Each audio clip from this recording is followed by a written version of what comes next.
সুপ্রিয়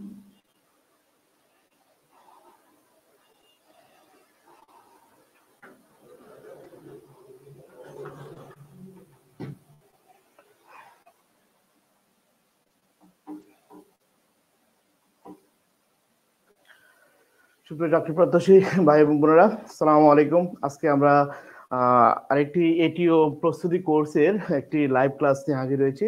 আজকে হচ্ছে সাধারণ জ্ঞানের একেবারে প্রথম একটা বেসিক ক্লাস। বেসিক বলতে গেলে একেবারে আপনাদের কাছে এই ক্লাসটা একেবারে মনে হতে পারে যে ছোট বাচ্চাদের জিনিসগুলো পড়াচ্ছি, কিন্তু এখান থেকে কিছু কিছু জিনিস আসে এবং এইগুলো থেকে যাতে আমাদের কোনোটাই যাতে এই পরীক্ষার সময় যাতে মিস না হয়, সেই জন্য হচ্ছে আজকে ক্লাসটি। আর আমরা যে কোর্সটি ছাড়তে যাচ্ছি সেটি আপনারা ইতিমধ্যে জানেন যে এটি প্রস্তুতি কোর্স নিয়ে আমরা একটি 30 দিনের একটি চ্যালেঞ্জ হিসেবে নিয়ে আমরা একটি কোর্সটি ছাড়তে যাচ্ছি এবং সেই কোর্সটি আমরা ইনশাআল্লাহ খুব দ্রুতই ছাড়তে যাচ্ছি। এখন আপনাদের হচ্ছে সহযোগিতা কাম্য এবং আপনারা হচ্ছে আমাদের উপর যদি ভরসাটুকু করেন তাহলে হচ্ছে আপনাদেরকে আমরা একটা সেরা প্রস্তুতি যাতে এটিও হতে পারেন ভবিষ্যতে, এই সামনের যে নিয়োগ পরীক্ষাটি আছে সেখানে যাতে একটা সবচাইতে সর্বোত্তম প্রস্তুতি নিয়ে যাতে আপনারা পরীক্ষা হলে বসতে পারেন, সেই প্রস্তুতিটা আমরা ইনশাআল্লাহ আপনাদেরকে এনশিওর করব। এখন আমাদের যে কোর্সটি আছে সেই কোর্সটিতে আসলে 30 দিনের মধ্যে কি কি হবে। 30 দিনের যে কোর্সটি আছে এর মধ্যে 45 প্লাস লাইভ ক্লাস পাবেন আপনারা, মডেল টেস্ট পাবেন 10টিরও বেশি, এবং এই কোর্সটি একেবারেই সুলভ মূল্যে আপনারা পেয়ে যাচ্ছেন মাত্র 700 টাকার বিনিময়ে। আচ্ছা, কোর্স সম্পর্কে আপনারা জানতে তো আপনারা আমাদের এডুফিক্স অ্যাপের যে পেজ আছে সেই পেজে আপনারা ভিজিট করতে পারেন, আমাদের যে নাম্বার আছে ওই নাম্বারে আপনারা যোগাযোগ করতে পারেন বা আমাদের ওয়েবসাইটে আপনারা প্রবেশ করতে পারেন। আজকে যে টপিকগুলো নিয়ে আলোচনা করব সেটা হচ্ছে সাধারণ জ্ঞানের একেবারেই বেসিক বিষয়। সে বেসিক বিষয়গুলো কি? সাধারণ জ্ঞানের আমরা জানি যে বাংলাদেশের যে জাতীয় বিষয়াবলী যেগুলো আছে, বাংলাদেশের জাতীয় বিষয়াবলী নিয়ে আমাদের আজকে ক্লাসে সাজিয়েছি। বাংলাদেশের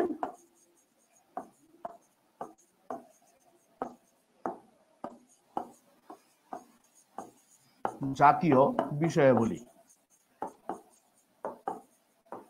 বাংলাদেশের জাতীয় বিষয়াবলী নিয়ে হচ্ছে আজকে সাধারণ জ্ঞান ক্লাসটি। এই সাধারণ জ্ঞানের ক্লাস করার পর আপনারা আশা করি এখান থেকে 2-3 নাম্বার কমপক্ষে প্রিলিতে পাবেন।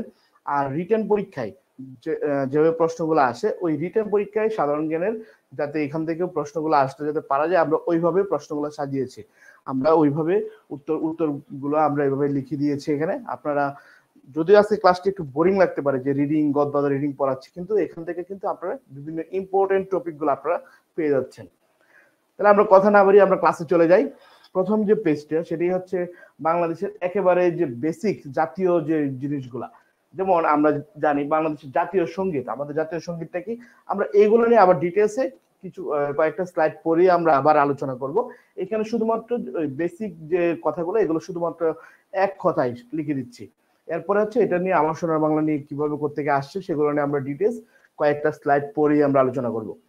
তাহলে এখান থেকে আমরা এই পেজটা থেকে আমরা একটু যদি দেখে নিই যে বাংলাদেশের জাতীয় সঙ্গীত আমাদের সবাই জানে আমার সোনার বাংলা, এবং আমার সোনার বাংলা যে এই গানটি সেই গানটির প্রথম 10 লাইন হচ্ছে বাংলাদেশের প্রথম 10 লাইন, প্রথম 10 লাইন হচ্ছে বাংলাদেশের জাতীয় সঙ্গীতের জন্য নির্ধারণ করা। প্রথম 10 লাইন হচ্ছে বাংলাদেশের জাতীয় সঙ্গীতের জন্য নির্ধারণ করা। এবং কোনো যদি রাষ্ট্রীয় অনুষ্ঠান যেগুলো আছে ওই অনুষ্ঠানে হচ্ছে প্রথম 4 লাইন গাওয়া হয়, যে কোনো অনুষ্ঠানে গাওয়া হয়, অনুষ্ঠানে 4 লাইন গাওয়া হয়, 4 লাইন গাওয়া হয়। আচ্ছা, আর আমার কথা ক্লিয়ার শোনা যাচ্ছে কিনা বা বোর্ড দেখা যাচ্ছে কিনা আপনারা একটু কমেন্টে যদি জানান তাহলে আমরা উপকৃত হই, তাহলে আমাদের কোনো আর হেজিটেশন থাকে না যে আসলে ক্লাসটি ঠিকঠাক হচ্ছে কিনা।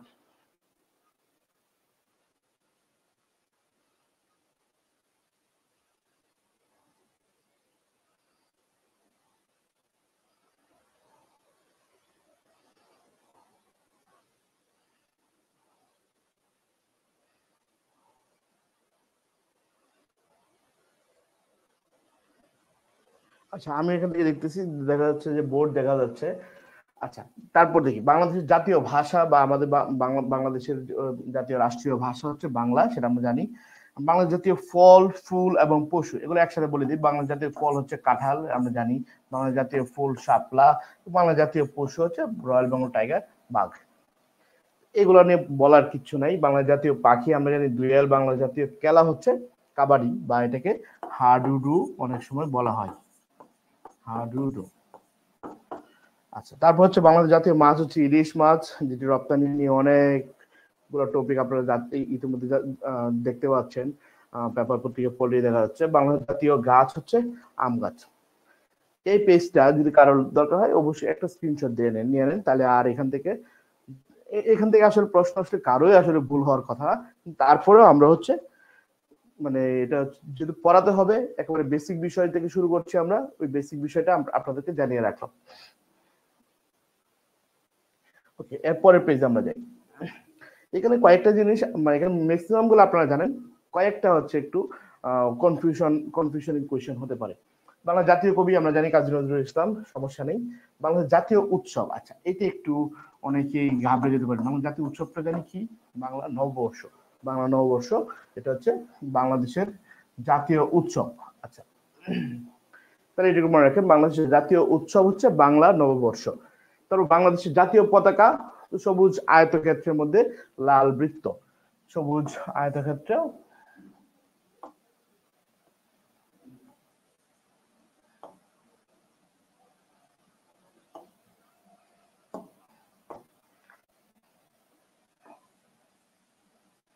সবুজ পুরোটাই পুরো সবুজ আয়তক্ষেত্রের মধ্যে হচ্ছে মাঝখানে থাকবে লাল একটা বৃত্ত।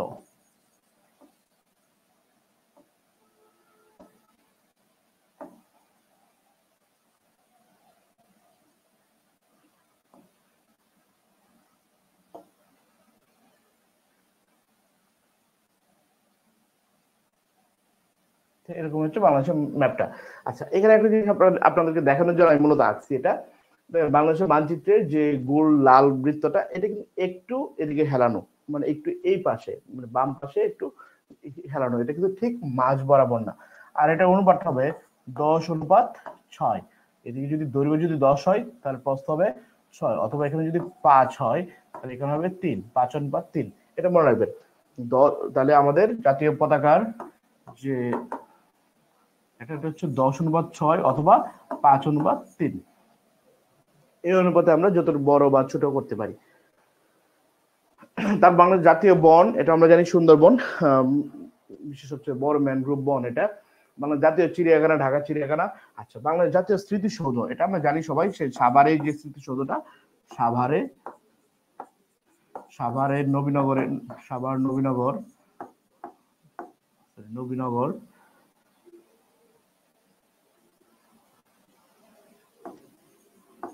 সাভারের নবীনগরের যে স্মৃতিসৌধ আছে, এই স্মৃতিসৌধ হচ্ছে বাংলাদেশ জাতীয় স্মৃতিসৌধ। এবং এটার নামটা হচ্ছে সম্মিলিত প্রয়াস। এটা সম্মিলিত প্রয়াস কেন? কারণ এখানে 7টি স্তম্ভ বা 7টি একটা ত্রিভুজাকৃতি স্তম্ভ, ওই স্তম্ভ মিলে আমাদের বাংলাদেশ জাতীয় স্মৃতিসৌধটি গড়ে উঠেছে। তাহলে এখানে কয়টি স্তম্ভ আছে? 7টি স্তম্ভ। 7টি স্তম্ভ নিয়ে বাংলাদেশের জাতীয় স্মৃতিসৌধ গড়ে উঠেছে। এই জন্য এইটার নাম হয়েছে সম্মিলিত প্রয়াস। তা আশা করি বুঝতে পারছেন। এবং এটা কোথায়? সাভারের নবীনগরে। এটা হচ্ছে গিয়ে ভাস্কর হচ্ছে গিয়ে সৈয়দ মইনুল ইসলাম। তো এটা নিয়ে আমরা আরো ডিটেলসে একটু পরে পড়বো। আচ্ছা, এরপর বাংলাদেশের জাতীয় লাইব্রেরি, এটাও আমরা একটু অনেকেই কনফিউশনে পড়তে পারি। বাংলাদেশের জাতীয় লাইব্রেরিটা কোথায়? জাতীয় লাইব্রেরি হচ্ছে আগারগাঁও, শেরেবাংলানগর, ঢাকা।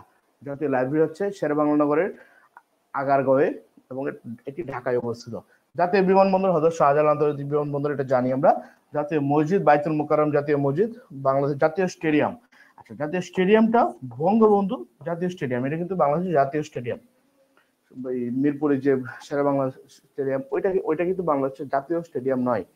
বাংলাদেশের জাতীয় স্টেডিয়াম হচ্ছে বঙ্গবন্ধু জাতীয় স্টেডিয়াম। বাংলাদেশের জাতীয় পার্ক, এটা বললে হয়তো অনেকেই পারবেন না, অনেকেই পারতে পারেন, অনেকেই আসলে আমি মনে করি যে অনেকেই এটা আসলে ভুলে গেছে যে বাংলাদেশের জাতীয় পার্ক এটা হচ্ছে ভাওয়াল জাতীয় উদ্যান, এবং এটি গাজীপুরে অবস্থিত। ভাওয়াল জাতীয় উদ্যান, গাজীপুর। ভাওয়াল জাতীয় উদ্যান গাজীপুরে অবস্থিত এটি। তাহলে বাংলাদেশের জাতীয় পার্কটি অবস্থিত কোথায়? ভাওয়াল জাতীয় উদ্যান, এবং এটি গাজীপুরে অবস্থিত। বাংলাদেশ জাতীয় জাদুঘর, এটা আমরা জানি, বাংলাদেশ জাতীয় জাদুঘর শাহবাগ, ঢাকায়। তাহলে এই পেজ থেকে আমাদের যেগুলো হচ্ছে ইম্পর্টেন্ট, আমার মনে হয় যে বাংলা জাতীয় উৎসব কোনটা, বাংলা নববর্ষ, স্মৃতিসৌধর নামটা কি, সম্মিলিত প্রয়াস, বাংলাদেশের জাতীয় লাইব্রেরি এটা কোথায়, আগারগাঁও, শেরে বাংলা নগর, ঢাকা, বাংলা জাতীয় স্টেডিয়াম বঙ্গবন্ধু জাতীয় স্টেডিয়াম, তারপর হচ্ছে বাংলাদেশের জাতীয় পার্ক হচ্ছে ভাওয়াল জাতীয় উদ্যান গাজীপুর। এই পর্যন্ত আশা করি কারো কোনো সমস্যা থাকার কথা না। আচ্ছা, এরপরে আমি এখান থেকে একটু কোর্স নিয়ে আমি একটু কথা বলে নিই। আমাদের যে কোর্সটি হবে সেই কোর্সে আসলে আমরা পড়ানোর সময় আমরা পড়াবো হচ্ছে গুগল মিটে। আমি এখান থেকে কয়েকটা জিনিস লিখে নিই। আমরা পড়াবো হচ্ছে গুগল মিটে। তো গুগল মিটে পড়ানোর কারণটা হচ্ছে এখানে যদি আমরা পড়াই তাহলে এখানে হচ্ছে আমরা আপনাদের সঙ্গে ডিরেক্ট কমিউনিকেশনটা করতে পারবো। আপনাদের যখনই যে কোনো প্রশ্ন বা যে কোনো মতামত সঙ্গে সঙ্গে আপনারা আমাদের সঙ্গে শেয়ার করতে পারবেন, আপনারা আমাদেরকে জিজ্ঞাসা করতে পারবেন, আমরা সঙ্গে সঙ্গে তার উত্তর দিব। আর হচ্ছে গুগল মিটে করবো এবং ক্লাস কয়টি দিব, লাইভ ক্লাস থাকবে এখানে 45 লাইভ ক্লাস থাকবে 45 প্লাস লাইভ ক্লাস থাকবে। এর মধ্যে পূর্ণাঙ্গ মডেল টেস্ট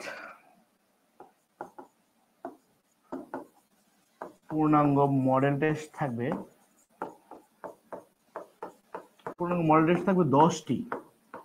10টি মডেল টেস্ট এখানে আমরা দিব। আর হচ্ছে এই সবগুলোর মধ্যে আপনার পিডিএফ লেকচার শিট পাবে। আমরা আশা করি আমাদের এই লেকচার শিট গুলো সবগুলো সম্পূর্ণ মানসম্মত, এবং এগুলো আমরা নিজেরা খুব পরিশ্রম করে এগুলো আপনাদের জন্য তৈরি করেছি, যাতে কোনো টপিকে যাতে মিস না হয়, আপনারা আসতে পারে এমন কোনো টপিকে যেন মিস না হয়। আরেকটা হচ্ছে 45 ক্লাস করলেন আপনি, কিন্তু এই ক্লাসগুলো করার পরে যদি পরীক্ষা না দেন তাহলে হচ্ছে এটা যাচাইটা হচ্ছে না। আমরা প্রত্যেকটা ক্লাসের পরে হচ্ছে আপনাদের পরীক্ষা নেওয়ার ব্যবস্থা রেখেছি। প্রত্যেকটা ক্লাস শেষেই ক্লাস টেস্টের সুবিধা।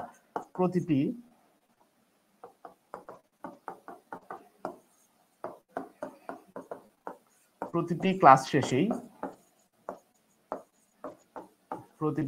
শেষেই ক্লাস টেস্টের সুবিধা।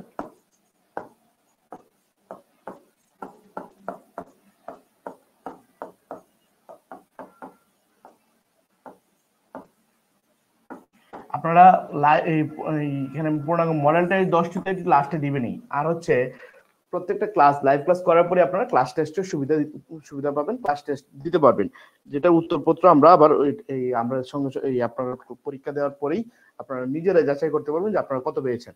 এখানে সাবমিট করার পরে সঙ্গে সঙ্গে আপনাদের উত্তরটা চলে যাবে। তারপর আমাদের লেকচার শিট গুলোতে কি কি আছে, আমাদের লেকচার শিট গুলোতে টপিক ভিত্তিক বিস্তারিত আলোচনা তো আছে, এর সাথে এখানে ক্লাস ওয়ার্ক আছে। মানে আপনারা এটা শেষ করার পরে আপনাদের কাছ থেকে কিছু আমরা নিজেরা আপনাদের ক্লাস ওয়ার্ক করিয়ে নিব, যে আপনারা এটার উত্তরটা দেন। এখানে এই পুরোটা সবগুলো পড়ানো হয়েছে, এখন হচ্ছে এটার উত্তরটা আপনাদের কাছ থেকে আমরা আশা করি। আর হচ্ছে এরপর হচ্ছে বিগত বছরের প্রশ্ন থাকবে, অনুশীলন পর্ব থাকবে, এবং ক্লাস টেস্ট তো বললাম। আর বিগত বছরের প্রশ্নগুলোর উপর নেওয়া হবে প্রশ্ন ব্যাংক সলভ ক্লাস। এখানে আরেকটা বিষয়, প্রশ্ন ব্যাংক সলভ ক্লাস থাকবে।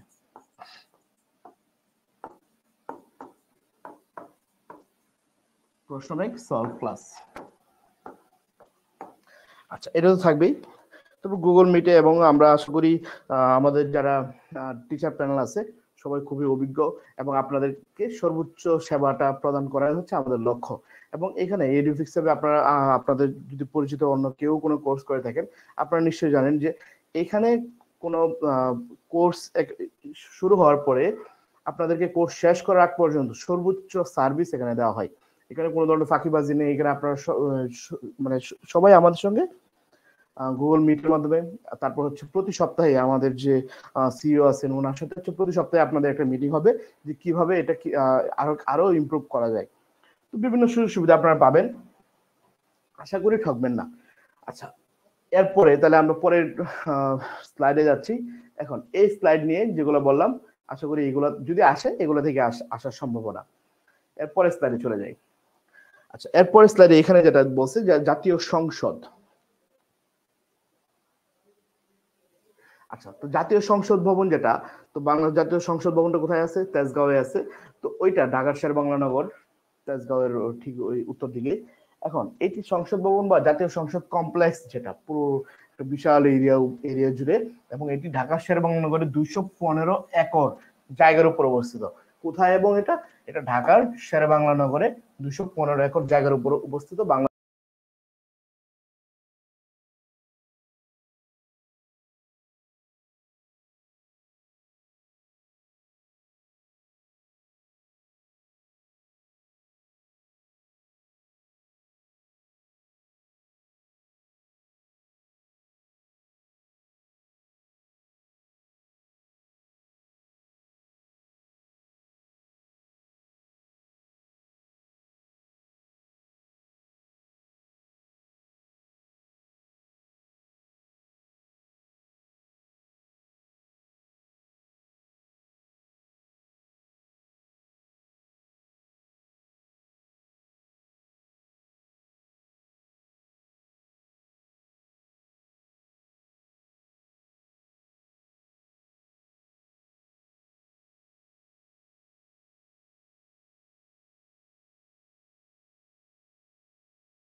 আচ্ছা, দুঃখিত আমাদের একটু সাময়িক অসুবিধার জন্য। আচ্ছা, আমরা তাহলে যেখানে ছিলাম সেখানে চলে আসি। তাহলে এই ভবনটি এতটাই সুন্দর যে এটার স্থাপত্য শৈলীর জন্য 1989 সালে এটি আগা খান পুরস্কার পায়।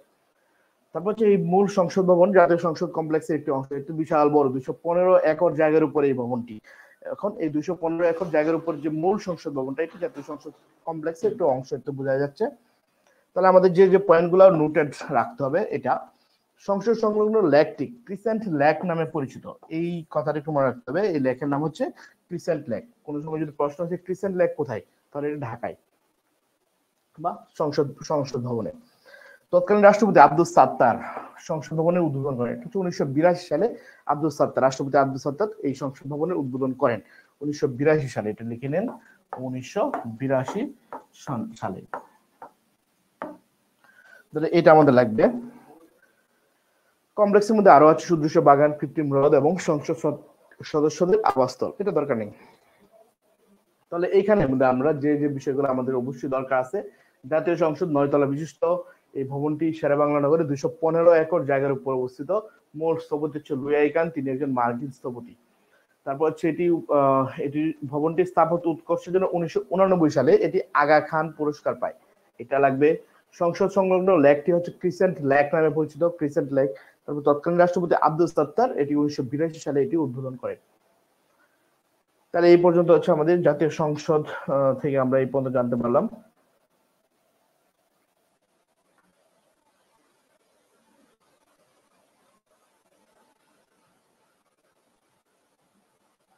ওকে, তাহলে পরের স্লাইডে যাচ্ছি আমরা। ওকে, জাতীয় সংসদ থেকে আর আমাদের এই স্লাইডে আরো কিছু বাকি আছে। সরি, আচ্ছা, পাকিস্তান আমলে পূর্ব বাংলার আইনসভা হিসেবে বর্তমান ঢাকা বিশ্ববিদ্যালয়ের যে জগন্নাথ হল, সেই জগন্নাথ হলটি ব্যবহার করা হতো। এই এই প্রশ্নের দরকার আছে, পাকিস্তান আমলে পূর্ব বাংলার যে আইনসভা, এই আইনসভা হিসেবে কোন হলটিকে বেছে নেওয়া হয়েছিল? সেটা হচ্ছে বর্তমান ঢাকা বিশ্ববিদ্যালয়ের যে জগন্নাথ হল, সেই জগন্নাথ হলটি আগেই ছিল পাকিস্তান আমলে, মানে 1947 থেকে 1971 পর্যন্ত হচ্ছে পূর্ব বাংলার আইনসভা হিসেবে ঢাকা বিশ্ববিদ্যালয়ের জগন্নাথ হলটিকে বেছে নেওয়া হয়েছিল বা জগন্নাথ হলটি ব্যবহৃত হতো। তাহলে যদি প্রশ্ন আসে কোন হলটি পূর্ববর্তীতে আইনসভা ছিল, তাহলে জগন্নাথ হল। আর এটা কত সাল থেকে কত সাল? 1947 থেকে 1971 সাল পর্যন্ত। আচ্ছা, বাংলাদেশের জাতীয় সংসদ হচ্ছে এক কক্ষ বিশিষ্ট। এখন এক কক্ষ দ্বিকক্ষ ওইটা কি? বাংলাদেশ জাতীয় সংসদ আসলে একটা কি বলে নির্বাচনের মাধ্যমেই প্রতিষ্ঠিত হয়। ধাপে ধাপে আলাদা আলাদা নির্বাচন নাই, বা আলাদা আলাদা এখানে ওই বলে যেমন ভারতে যেরকম আছে লোকসভা, বিধানসভা, রাজ্যসভা, ঠিক বাংলাদেশে এরকম নাই। বাংলাদেশে ঠিক একটা নির্বাচনের মাধ্যমেই প্রধানমন্ত্রী নির্বাচিত হয়। সেই জন্য এটা এক কক্ষ বিশিষ্ট আইনসভা। এবং সংসদের প্রতীক হচ্ছে শাপলা ফুল। বাংলাদেশের জাতীয় ফুল শাপলা, এবং সংসদের প্রতীকটা কি? শাপলা ফুল। এর মনে রাখবেন, সংসদের প্রতীক শাপলা ফুল। তাহলে এটা আমাদের লাগবে। আচ্ছা, পাকিস্তান আমলে পরিকল্পনা গ্রহণ করা হয়, নির্মাণ কাজ শুরু হলেও বর্তমান ভবনটি উদ্বোধন করা হয় 1982 সালে। এই যে আগের পেজে বললাম। তাহলে এটির উদ্বোধন করেন কে? যদি আগের পেজ থেকে আমরা একটা প্রশ্ন আবার রিওয়াইন্ড করি, তাহলে কে হবে? প্রশ্নটা উত্তরটা কি হবে? এখানে আপনার উত্তরটা লিখবেন। আমাদের প্রশ্ন রইল যে কে উদ্বোধন করেন 1982 সালে, এটা কে 1982 সালে এটা কে উদ্বোধন করেন? উত্তরটা লিখবেন। 1982 সালে জাতীয় সংসদে কে উদ্বোধন করেন?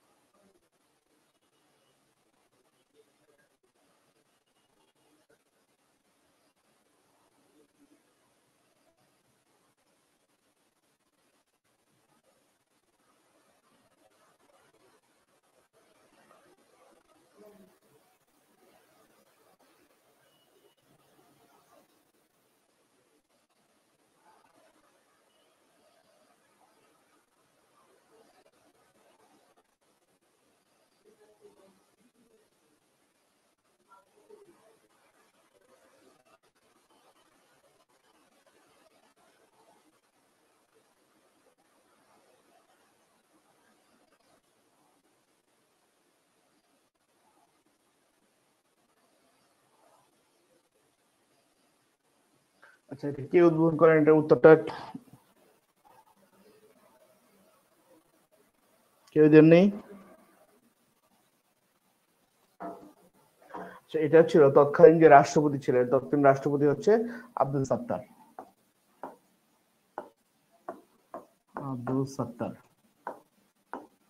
আচ্ছা, পরের প্রশ্ন চলে যাই আমরা। বাংলাদেশ স্বাধীনতার পর প্রথম ও দ্বিতীয় সংসদের অধিবেশনগুলো অনুষ্ঠিত হয় পুরনো সংসদ ভবনে, যা বর্তমানে প্রধানমন্ত্রী কার্যালয় হিসেবে ব্যবহৃত হচ্ছে। বর্তমানে যে প্রধানমন্ত্রী কার্যালয়, যেটা সেখানে হচ্ছে বাংলাদেশের প্রথম এবং দ্বিতীয় সংসদের অধিবেশনগুলো অনুষ্ঠিত হয়। তাহলে এখান থেকে আমাদের দরকার হচ্ছে এই তিনটা দরকার আছে, যে পাকিস্তান আমলে পূর্ব বাংলা আইনসভা হিসেবে ছিল জগন্নাথ হল, বাংলা জাতীয় সংসদ এক কক্ষ বিশিষ্ট এবং প্রতীক হচ্ছে শাপলা ফুল। পাকিস্তান আমলে এটার নির্মাণ কাজ শুরু হলেও এটা শেষ সমাপ্ত হয় এবং উদ্বোধন হয় 1982 সালে। উদ্বোধন করেন বিচারপতি আব্দুল সাত্তার, তৎকালীন রাষ্ট্রপতি ছিলেন তিনি। আচ্ছা, তাহলে পরের যে স্লাইড সেটা হচ্ছে জাতীয় স্মৃতিসৌধ। জাতীয় স্মৃতিসৌধ যেটা, সেটা আমরা আগেই বলছি যে জাতীয় স্মৃতিসৌধটা হচ্ছে সাভারের নবীনগরে, যে এখানে লেখা আছে এখানে। আচ্ছা, তাহলে এটা নিয়ে আমরা কি কি ইম্পর্টেন্ট জিনিস আছে সেটা দেখি। জাতীয় স্মৃতিসৌধ বাংলাদেশের স্বাধীনতা যুদ্ধের স্মৃতির উদ্দেশ্যে নির্মিত একটি স্মারক স্থাপনা। বাংলাদেশের যে স্বাধীনতা যুদ্ধ 1971 সালে, ওই স্বাধীনতা যুদ্ধকে আমরা মনে রাখার জন্য, বা স্বাধীনতা যুদ্ধের যে আমাদের যে সংগ্রাম, সে সংগ্রামকে মনে রাখার জন্য এই জাতীয় স্মৃতিসৌধ। এই স্মৃতিসৌধটি আছে হচ্ছে এটি সাভারের নবীনগরে, এটা লাগবে। এর স্থপতি খুব ইম্পর্টেন্ট, এর স্থপতি হচ্ছে সৈয়দ মাইনুল হোসেন। সৈয়দ মাইনুল হোসেন হচ্ছে এর স্থপতি। 7টি ত্রিভুজাকার দেয়াল নিয়ে গঠিত সৌধটি। 7টি ত্রিভুজাকার দেয়াল, এমন করে 7টি ত্রিভুজাকার দেয়াল, একটা, তারপর হচ্ছে যেভাবে সামনে সামনে আসে দুইটা, এরকম করে 7টি ত্রিভুজাকার দেয়াল হয়ে আমরা যে বর্তমানে যে এরকম যে ইয়াটি দেখি, বর্তমান যে স্মৃতিসৌধটি দেখি এরকম, সেটি হচ্ছে এরকম 7টি দেয়ালের সম্মুখ ভাগটা হচ্ছে যেরকম। আচ্ছা, তাহলে এটির 7টি ত্রিভুজাকৃতি দেয়াল নিয়ে গঠিত। সৌধটির উচ্চতা হচ্ছে 150 ফুট বা 46.6 মিটার, এবং সৌধ এলাকার ক্ষেত্রফল 109 একর। এই 109 একর এটা দরকার নয় আপাতত, আমাদের লাগবে হচ্ছে এই দুইটা উচ্চতাটা। এটা খুব ইম্পর্টেন্ট, সৌধ বারবার আসে। এই জাতীয় স্মৃতিসৌধের উচ্চতা কত? 150 ফুট। ফুটে যদি চায় 150 ফুট, যদি মিটারে চায় তাহলে 46.6 মিটার। এখানে মুক্তিযুদ্ধে নিহতদের 10টি গণকবর রয়েছে, সেই জন্য এখানে স্মৃতিসৌধটি করা। বিদেশি রাষ্ট্রনায়কগণ যদি সরকারিভাবে বাংলাদেশ সফরে আসে, তাহলে এই স্মৃতিসৌধে তাদের শ্রদ্ধা নিবেদন, এটা রাষ্ট্রচারের অন্তর্ভুক্ত, রাষ্ট্রীয় যে আচার আচরণ এগুলো অন্তর্ভুক্ত হচ্ছে এখানে তাদের শ্রদ্ধা নিবেদন করাটা। তাহলে জাতীয় স্মৃতিসৌধ সম্পর্কে আমরা এইগুলা জানলাম। আরো হচ্ছে 7টি বিশেষ ঘটনার জন্য হচ্ছে 7টি সৌধ নির্মিত করা হয়েছে। এই 7টি ঘটনা কি কি, এইগুলা রিটেন প্রশ্নে আসতে পারে। 7টি ঘটনা, 1 নম্বর হচ্ছে 1952 সালে ভাষা আন্দোলন, 1954 সালে তারপর হচ্ছে যুক্তফ্রন্টের নির্বাচন, 56 সালে হচ্ছে ইসলামী শাসনতন্ত্র যে আন্দোলনটা, তারপর হচ্ছে 1962 সালে শিক্ষা আন্দোলন, 1966 সালে হচ্ছে 6 দফা আন্দোলন, 1969 সালে গণঅভ্যুত্থান এবং 1971 সালে মুক্তিযুদ্ধ। এই 7টি সংগ্রামের যে ঘটনাগুলা, এই ঘটনাগুলোর প্রেক্ষিতে 7টি সৌধ নিয়ে আমাদের জাতীয় স্মৃতিসৌধটি তৈরি করা হয়েছে সাভারের নবীনগরে। তাহলে যদি প্রশ্ন আসে যে জাতীয় স্মৃতিসৌধটি এটি 7টি ঘটনাকে কেন্দ্র করে, ওই ঘটনাগুলো কি কি, আপনারা সিরিয়াল ওয়াইজ মনে রাখবেন। 52-তে ভাষা আন্দোলন, 54-তে যুক্তফ্রন্ট, 52-এর পরে 54, এরপর 56-তে হচ্ছে ইসলামী শাসনতন্ত্র আন্দোলন, তিনটা হচ্ছে টানা 1 বছর পর পর, 52, 54, 56। এরপর 62-তে শিক্ষা আন্দোলন, এরপর 66 হচ্ছে 6 দফা, এরপর 69 হচ্ছে গণঅভ্যুত্থান। তো 60-এর দশকে হচ্ছে এই তিনটা, 1971 সালে হচ্ছে মুক্তিযুদ্ধ। তাহলে এইভাবে মনে রাখতে পারেন আপনারা, 50 থেকে 60-এর মধ্যে তিনটা, 60 থেকে 70-এর মধ্যে তিনটা, 71-এ তো মুক্তিযুদ্ধই। তাহলে এইভাবে তিনটা করে আমরা যদি মনে রাখি, তাহলে আমাদের যে স্মৃতিসৌধের যে 7টি স্তম্ভ, 7টি ধাপ, সেই 7টি ধাপ আমরা মনে রাখতে পারি। আচ্ছা, 1972 সালে 1972-এর 16 ডিসেম্বরে হচ্ছে বঙ্গবন্ধু শেখ মুজিবুর রহমান জাতীয় স্মৃতিসৌধের ভিত্তিপ্রস্তর স্থাপন করেন।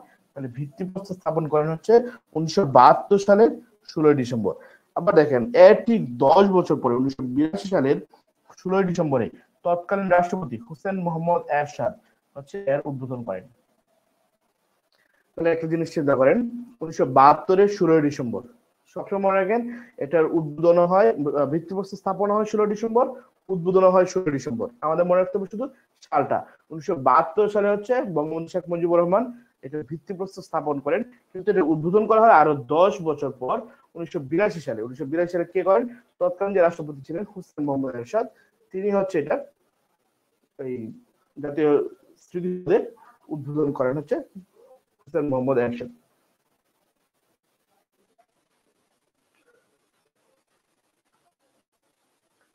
তাহলে এই জিনিসগুলো আমাদের একটু, এই পার্টটা একটু মুখস্থ করে ফেলতে হবে, এই পার্টটা মুখস্থ করে ফেলতে হবে, এই পৃষ্ঠায় যা আছে।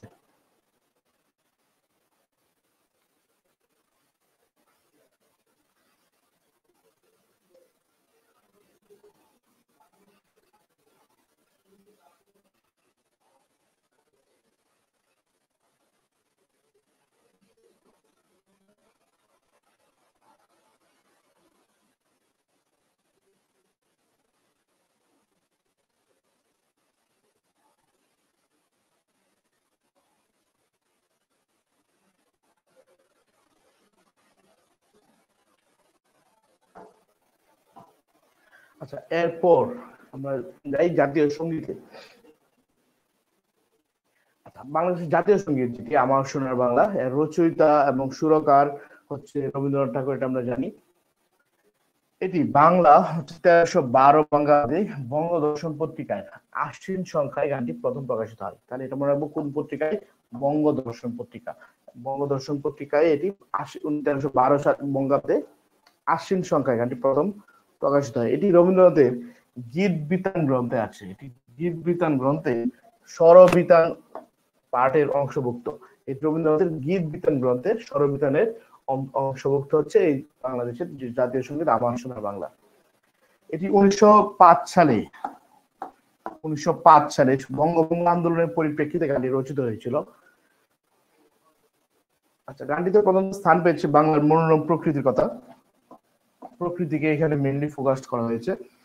গগন হরকরার আমি কোথায় পাবো তারে, গগন হরকরার আমি কোথায় পাবো তারে, আমার মনের মানুষ জেরে, এই সুরের থেকে হচ্ছে গিয়ে বাংলাদেশ আমার সোনার বাংলা সেটি হচ্ছে নকল করে এখানে ওই সুরের আঙ্গিকে এটি গাওয়া হয়েছে। তো তাহলে যদি আমরা প্রশ্ন আসে এরকম যে আমার সোনার বাংলা এই গানটি কোন সঙ্গীতের আঙ্গিকে? এটা হচ্ছে বাউল গানের, বাউল সুরের আঙ্গিকে হচ্ছে এই আমার সোনার বাংলা যে জাতীয় সঙ্গীত এটি রচিত হয়েছে বা গাওয়া হয়েছে। এটি সর্বপ্রথম চলচ্চিত্রে কখন আসে? জহির রায়হানের 1970 সালে তার বিখ্যাত জীবন থেকে নেওয়া এই সিনেমাতে হচ্ছে এই গানটি চিত্রায়ন করা হয়। আমার সোনার বাংলা গানটি সর্বপ্রথম সিনেমায় আসে হচ্ছে 1970 সালে জহির রায়হানের জীবন থেকে নেওয়া সিনেমাতে। তাহলে এটা লাগবে আমাদের, যেগুলো যেগুলো খুব ইম্পর্টেন্ট সেগুলো আমরা দাগ দিচ্ছি। এটা ইম্পর্টেন্ট, এটা তো লাগবেই। আচ্ছা, চলচ্চিত্রকার জহির রায়হানের 1970 সালে মানে মুক্তিযুদ্ধের ঠিক 1 বছর আগে জীবন থেকে নেওয়া সিনেমাতে এই গানটি সর্বপ্রথম চিত্রায়ন করা হয়। তারপর এটাকে আমরা জাতীয় সঙ্গীত হিসেবে কেন ঘোষণা করা, কখন ঘোষণা করা হলো? সর্বপ্রথম হচ্ছে ঘোষণা করা হয় স্বাধীনতার ইশতেহারে। স্বাধীনতার ইশতেহার পাঠ করা হয় কবে? 1971 সালের 3রা মার্চ পল্টন ময়দানে। পল্টন ময়দানে যে স্বাধীনতার ইশতেহার ঘোষণা করা হয়, ওইখানে 1971 সালের কত তাহলে 3 তারিখ 1971 সালের 3রা মার্চে এই স্বাধীনতার ইশতেহারে পল্টন ময়দানে এখানে জাতীয় সঙ্গীত হিসেবে এটাকে ঘোষণা করা হয়। এরপর আবার 13 জানুয়ারি 1972 যখন মন্ত্রিসভার প্রথম বৈঠক হয়, তখন এটাকে প্রথম 10 লাইনকে আমরা জাতীয় সঙ্গীত হিসেবে নির্বাচিত করা হয়। তার মানে স্বাধীনতার আগে স্বাধীনতার ইশতেহারে ঘোষণা করা হয় হচ্ছে 1971 সালের 3রা মার্চ। আর স্বাধীনতার এটাকে আমরা যে আমাদের দেশের জাতীয় সঙ্গীত রাখবো, সেটি রাখা হয় 13 জানুয়ারি 1972। মানে 1971 সালের মুক্তিযুদ্ধের পর 16 ডিসেম্বর আমরা স্বাধীন হওয়ার পর 13 জানুয়ারি 1972 সালে মন্ত্রিসভার প্রথম বৈঠকে আমরা এই গানটিকেই আমরা আমাদের জাতীয় সঙ্গীত রাখবো। সেটি এই গানের প্রথম 10 লাইনকে জাতীয় সঙ্গীত হিসেবে নির্বাচন করা হয়। মোট লাইন আছে আবার 25টা। এই গানটার প্রথমে এটা কবিতা আকারে হয়েছিল, লেখা হয়েছিল রবীন্দ্রনাথের। তারপর হচ্ছে এটা 25 লাইনকে প্রথম 10 লাইনকে আমরা জাতীয় সঙ্গীত হিসেবে নির্বাচিত করেছি। সংবিধান অনুযায়ী সংবিধানের 4(1) অনুচ্ছেদে আমরা আমার সোনার বাংলা গণপ্রজাতন্ত্রী বাংলাদেশের জাতীয় সঙ্গীত রূপে ঘোষিত হয়েছে। সংবিধান যখন রচনা করা হয়েছে তখন এটা সংবিধানের 4(1) অনুচ্ছেদে এটাকে বাংলাদেশের জাতীয় সঙ্গীত হিসেবে ঘোষণা করা হয়েছে। এটি মূলত 25 চরণ বিশিষ্ট একটি কবিতা। কবিতার প্রথম 10 চরণ বাংলাদেশের জাতীয় সঙ্গীত। তাহলে বাংলাদেশের জাতীয় সঙ্গীত হচ্ছে প্রথম 10টি লাইন, 25 লাইনের মধ্যে প্রথম 10 লাইন। তারপর তবে রাষ্ট্রীয় অনুষ্ঠানে গাওয়া হয় প্রথম 4 চরণটি বাজানো হয়। রাষ্ট্রীয় অনুষ্ঠান যেটা বললাম আগেই, রাষ্ট্রীয় অনুষ্ঠানে প্রথম 4 চরণ সেটি হচ্ছে বাজানো হয়। তাহলে এই হচ্ছে বাংলাদেশের জাতীয় সঙ্গীত। এখান থেকে আমাদের যেগুলা লাগবেই 1312 সালে 12 বঙ্গাব্দে বা ইংরেজি যদি বলি 1905 সালে 1312 বঙ্গাব্দে বঙ্গদর্শন পত্রিকার আশ্বিন সংখ্যায় গানটি প্রথম প্রকাশিত হয়। এটি রবীন্দ্রনাথের গীত বিতান গ্রন্থের স্বরবিতানের অংশভুক্ত। বঙ্গভঙ্গ আন্দোলনের পরিপ্রেক্ষিতে 1905 সালের বঙ্গভঙ্গ আন্দোলনের পরিপ্রেক্ষিতে গানটি রচিত হয়েছিল। এটি প্রকৃতির বিষয়ক গান। এটা গগন হর করার আমি কোথায় পাবো তারে আমার মনের মানুষ জেরে এই বাউল গানের সুরে অনুষঙ্গে গানটি রচিত হয়। তারপর চলচ্চিত্রকার জহির রায়হান সর্বপ্রথম সিনেমাতে নিয়ে আসেন এই গান। কত সালে? এটা 1970 সালে তার বিখ্যাত জীবন থেকে নেওয়া সিনেমাতে এই গানটি চিত্রায়ন করেন। তারপর এটিকে জাতীয় সঙ্গীত হিসেবে বাংলাদেশের জাতীয় সঙ্গীত হিসেবে ঘোষণা দেওয়া হয়। ঘোষণা প্রথম দেওয়া হয় হচ্ছে 1971 সালের 3রা মার্চ স্বাধীনতার ইশতেহারে। এবং এই ইশতেহার ঘোষণা হয় কোথায়? পল্টন ময়দানে। পল্টন ময়দানে ঘোষিত স্বাধীনতার ইশতেহারে 1971 সালের 3রা মার্চ এটিকে জাতীয় সঙ্গীত হিসেবে ঘোষণা করা হয়।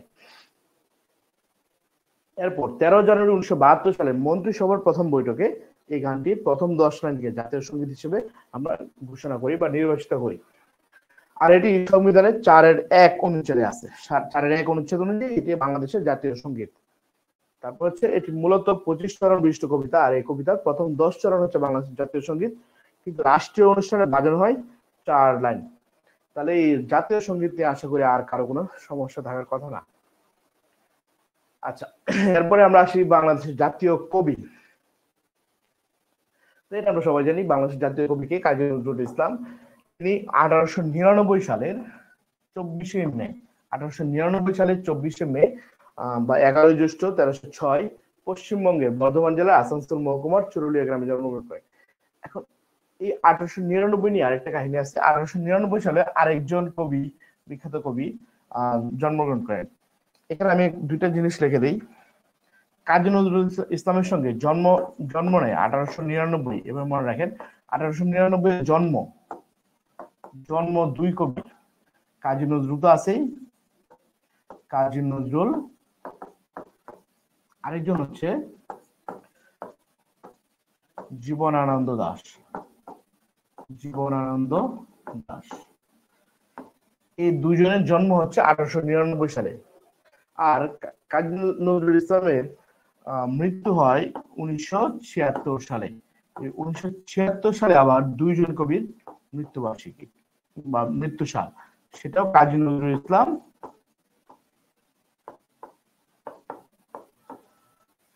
এবং হচ্ছে কাজী নজরুল ইসলামের সাথে হচ্ছে জসিমউদ্দিন।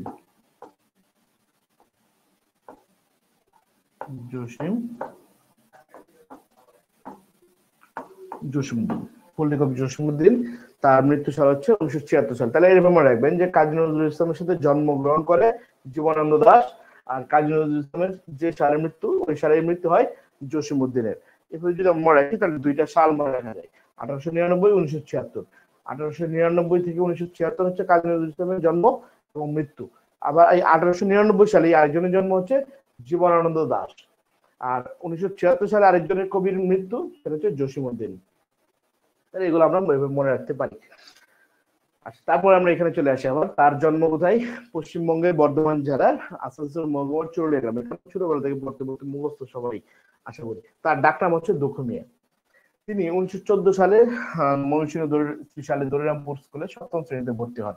ময়মনসিংহের সালে তিনি আসেন দরিরামপুরে। তিনি হচ্ছে একজন কনস্টেবলের মানে কনস্টেবলের কাছে থাকতেন। তার বদলি জনিত কারণে তিনি ময়মনসিংহ সালে আসেন। আচ্ছা, তারপর 1917 সালে শেষের দিকে তিনি সেনাবাহিনীতে যোগ দেন। 1917 সালে তখন তার বয়স কত? তাহলে 18 বছর। যেহেতু 1899 সালে জন্ম, 1917 সালে তার বয়স 18 বছর বয়সে তিনি সেনাবাহিনীতে যোগ দেন এবং যোগ দিয়ে তিনি করাচি সেনানিবাসে যান। পাকিস্তানের করাচি সেনানিবাসে তার সৈনিক জীবন কাটে। তখন হচ্ছে প্রথম বিশ্বযুদ্ধ চলতেছিল। প্রথম বিশ্বযুদ্ধ চলাকালীন যে বাঙালি প্লেটুন যেটা আছে, বাঙালি প্লেটুনে তিনি যোগ দেন এবং সেটি কোথায় ছিল? করাচি সেনানিবাসে তারা এখানে ছিল। 1920 সালে সৈনিক জীবন শেষ করে দেশে ফিরে আসেন। তারপর তিনি নবযুগ পত্রিকার যুগ্ম সম্পাদক ছিলেন। ধূমকেতু পত্রিকা প্রকাশ করেন 1922 সালে। আচ্ছা, ধূমকেতু পত্রিকা নিয়ে অনেক কাহিনী আছে। ধূমকেতু পত্রিকায় মূলত তার মেইন পত্রিকা যেটা বলা হয়। ধূমকেতু সপ্তাহে 2 বার প্রকাশিত হতো। এর প্রথম পাতায় আবার রবীন্দ্রনাথ ঠাকুরের আশীর্বাদ স্মরণ একটা লেখা থাকতো যে আয় চলে আয় রে ধূমকেতু, আয় চলে আয় ধূমকেতু, আধারে বাদ অগ্নি সেতু, দুর্দিনের এই দুর্গ সেরে উড়িয়ে দিত বিজয় কেতন। এখন এটা যখন আবার এটা লেখা থাকতো হচ্ছে ধূমকেতু পত্রিকার ঠিক এই শীর্ষ লাইন হিসেবে এখানে লেখা থাকতো এটা। এরপর 1922 সালে 26 সেপ্টেম্বর ধূমকেতুতে কাজী নজরুল ইসলামের রাজনৈতিক কবিতা আনন্দময়ীর আগমন প্রকাশিত হয়। আমরা সবাই জানি এটা নিষিদ্ধ, একটা বাজেয়াপ্ত করা হয়েছিল, বইটাকে নিষিদ্ধ করা হয়েছিল তৎকালীন ব্রিটিশ সরকার দ্বারা। 23 জানুয়ারি তার যুগবাণী প্রবন্ধ গ্রন্থ বাজেয়াপ্ত করা হয় 23 জানুয়ারিতে, এবং ওই দিনে তাকে কুমিল্লাতে গ্রেফতার করা হয়। বন্দি অবস্থায় রবীন্দ্রনাথ ঠাকুর তার বসন্ত গীতিনাট্য নজরুলকে উৎসর্গ করেন। আচ্ছা, এখন কে কাকে কোনটা উৎসর্গ করেন, এই উৎসর্গের জিনিসটা একটু ক্লিয়ার করে নিই। রবীন্দ্রনাথ নজরুলকে উৎসর্গ করেন। নজরুলকে উৎসর্গ করেন হচ্ছে বসন্ত নাটকটি, বসন্ত নাটক বা গীতিনাট্য। আর নজরুল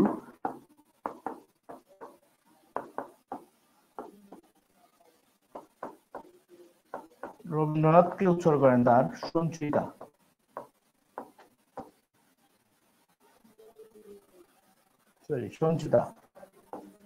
সঞ্চিতা কাব্যটি তিনি উৎসর্গ করেন। আচ্ছা, তাহলে এটা মনে রাখবো আমরা, রবীন্দ্রনাথ নজরুলকে বসন্ত নাটকে উৎসর্গ করেন, আর কাজী নজরুল ইসলাম রবীন্দ্রনাথকে তার সঞ্চিতা কাব্যটি উৎসর্গ করেন। তারপর রবীন্দ্রনাথ ঠাকুর যখন তাকে বসন্ত গীতিনাট্য উৎসর্গ করেন, তিনি ওই আনন্দে জেলে বসে সৃষ্টি সুখের উল্লাসে এই কবিতাটি তিনি রচনা করেন। আচ্ছা, তাহলে এরপরে আমরা যদি যাই কাজী নজরুল ইসলামের উপাধি ও পদক। কাজী নজরুল ইসলামের যে উপাধিগুলো ছিল, তিনি কল্লোল যুগের বিখ্যাত কবি ছিলেন। কল্লোল যুগটাকে কেন বলা হয়? কল্লোল নামে একটা সাহিত্য পত্রিকা ছিল, এটা 1923 সাল থেকে 1929 বা 30 সাল পর্যন্ত এটা ছিল কল্লোল পত্রিকা। এই সালটা 29 বা 39, এটা আপনারা একটু দেখে নেবেন।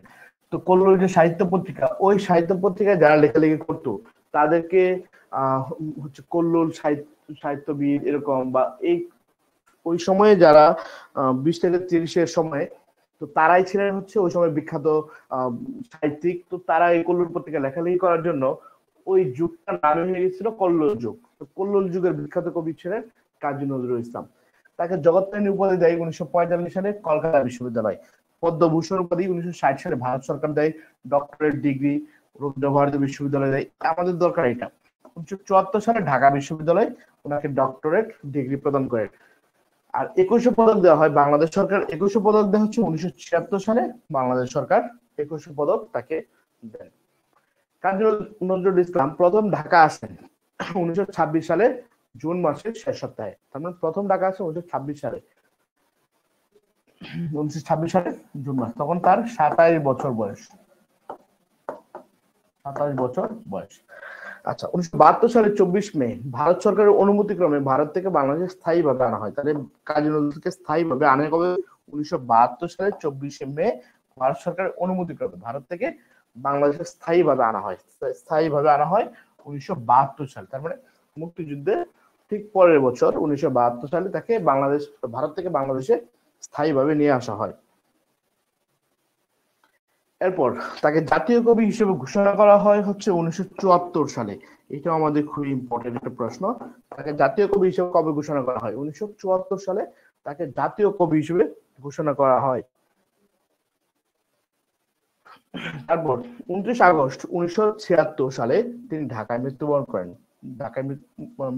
হচ্ছে 1976 সালে 29 আগস্টে ঢাকায় মৃত্যুবরণ করেন। ঢাকা বিশ্ববিদ্যালয়ে শাহী মসজিদের প্রাঙ্গণে তার মাজার আছে, তার কবরস্থান ওইখানেই। তার ছদ্মনাম হচ্ছে ধূমকেতু। তার 5টি গ্রন্থ সরকার কর্তৃক বাজেয়াপ্ত হয়েছিল। এই যে এখানে আনন্দময়ের আগমনী, যুগবাণী, এগুলো সহ 5টি গ্রন্থ সরকার কর্তৃক বাজেয়াপ্ত হয়েছিল। আচ্ছা, তাহলে 29 আগস্ট 1976 সালে তিনি ঢাকায় মৃত্যুবরণ করেন এবং তার মাজার আছে ঢাকা বিশ্ববিদ্যালয়ের শাহী মসজিদ প্রাঙ্গণে। আচ্ছা, তাহলে এই পর্যন্ত আমরা পড়তে বলা হচ্ছে বাংলাদেশের যে জাতীয় কবি। এখানে আমরা বললাম হচ্ছে তার পরিচয়, তার জীবন, তারপর তিনি কবি যে কি বলে পত্রিকাগুলো তিনি সম্পাদনা করেছেন সেগুলো, তারপর হচ্ছে তার যে কবিতাগুলো লেখা হয়েছে সেগুলো, এবং তার বিভিন্ন উপাধি এবং পদকগুলো, এবং তাকে বাংলাদেশের জাতীয় কবি ঘোষণা করা 1974 সালে। এবং 1974 সালে আবার ঢাকা বিশ্ববিদ্যালয় থেকে তাকে ডক্টরেট ডিগ্রি প্রদান করা হয়। আবার তিনি 21 পদক পান 1976 সালে, আবার সেই বছরই তিনি মারা যান। তাহলে এই হচ্ছে আজকে আমাদের এই ক্লাস ছিল। আজকে আমাদের যে ক্লাসটা ছিল সেটা হচ্ছে বাংলাদেশের জাতীয় বিষয়বলী নিয়ে। বাংলাদেশ জাতীয় বিষয়বলী নিয়ে যে ক্লাসগুলা, সেই ক্লাসের আমরা যেগুলো পড়লাম সেটা তো আছি। আর হচ্ছে আমাদের যে কোর্সটি আমরা ছাড়তেছি সেটা হচ্ছে 30 দিনের চ্যালেঞ্জ। সেটি আমরা 30 দিনে আমরা আপনাদেরকে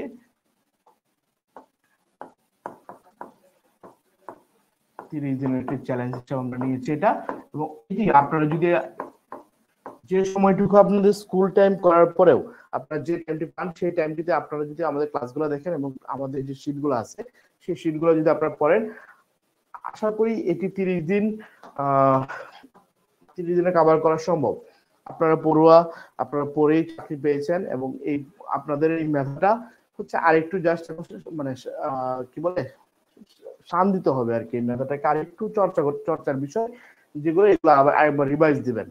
তো সেই রিভাইজটা আশা করি 30 দিনে দেওয়া সম্ভব। সেই জন্য আমরা এডুফিক্স ল্যাব আপনাদের সঙ্গে আছি, এবং আমরা হচ্ছে আমাদের সর্বোচ্চটুকু নিয়ে আমরা প্রিপারেশন নিয়ে আছি যে আপনারা আমাদের সঙ্গে থাকবেন। এবং আশা করি সামনের একটি মাস খুবই গুরুত্বপূর্ণ হবে। আমরা আমাদের কোর্সটি যখন লঞ্চ করবো আশা করি আপনাদেরকে পাশে পাবো। আজকের ক্লাসটি এই পর্যন্তই। আশা করি আজকের ক্লাসটি হচ্ছে বাংলাদেশ জাতীয় বিষয়বলি নিয়েছিল।